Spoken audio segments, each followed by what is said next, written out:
काळ्या खाऊ खातो का? खाऊ हो देऊ. खाऊ देऊ तुला? काय देऊ? बिस्किट देऊ? बिस्किट देऊ? देऊ? आणू का? पाहिजे का तुला?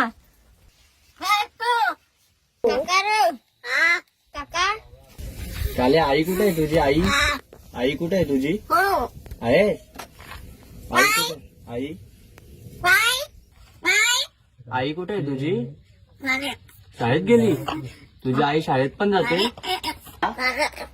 घरात आहे? काळ्या येतो आमच्या बरोबर? पाहुण्या येतो? तुला भूक नाही लागली? भूक नाही लागली? लागली? काय देऊ? पर तू कुठे गेले?